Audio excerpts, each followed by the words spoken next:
Tonga so eto amin'ny fandarana mahery indray tompoko lasy tompoko vavy alady 7 ny volana novambra manatitra ny araba dia faly manatsanao anaraka hatramin'ny farany izao fandarantsika izao indray miarabanao mbola dia miarabany koa tsika rehetra apity ifanatanjahantena sainam-panajantsika rehetra anaraka izany hatramin'ny farany horesantsika misimisy amin'ny ariva ity ny tontolo ny taranja baolina lavalava fa mialohan'izay aloha dia iresaka ny tontolo ny baolina kitra tsika izay nitanterahana tamin'ny jangatany ny lalao famaranana teo amin'ny fedina ny amboary Madagasikara na ny Telma Coupe de Madagascar. Ny ekipan'ny AS Michel no nivoaka nandresy tamin'izay fifaninanana izay rehefa nandresy ny ekipan'ny AS Adema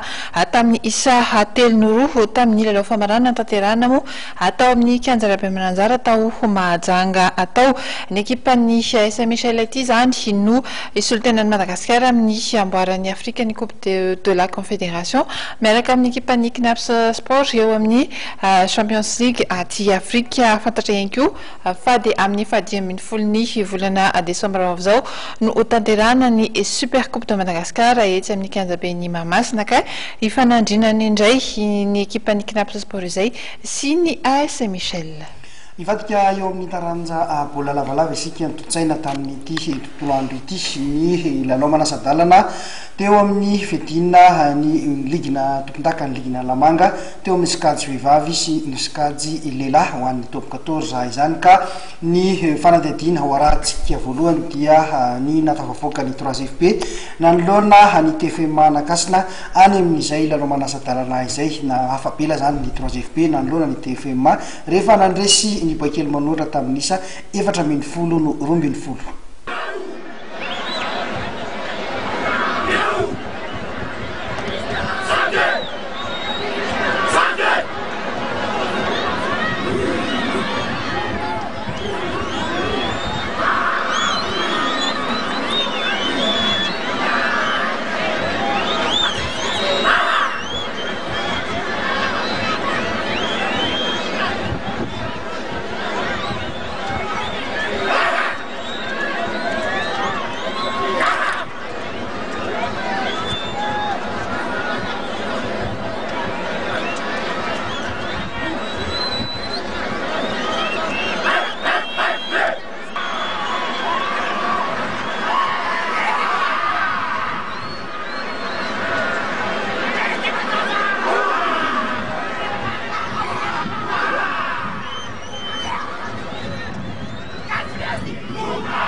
Kosfa sy ny 3FP no tafita hiatrika ny lalao famaranana amin'ny fedina ny tompon-daka ny ligina lamanga tao mpilalovanà 7-12 totosa io tolakandro io teny andotam-penaka ny lalao manasadalana roa afatrosa ny 3FP nanoloana ny boakely manoatra avy ny akasina teo amin'ny lalao manasadalana faharoa izay arahantsika amin'ny sary izao.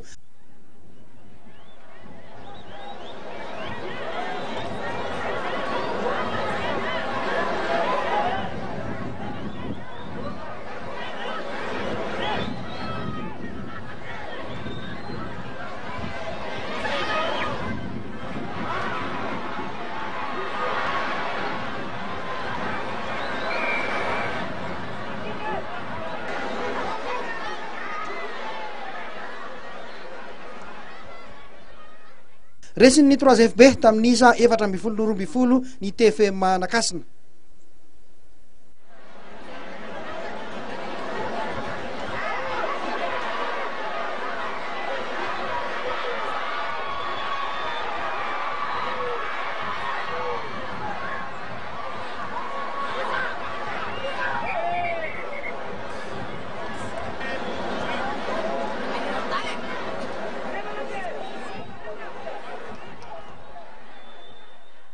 Teo amin'ny fidirana voalohany dia tsy nisy ny baolina maty neto tanana fa tamin'ny alalan'ny fitsarana hors-jeu avokoa no nitokon'ny roa tota izay nitarihan'ny TFM tamin'ny isa 4-3.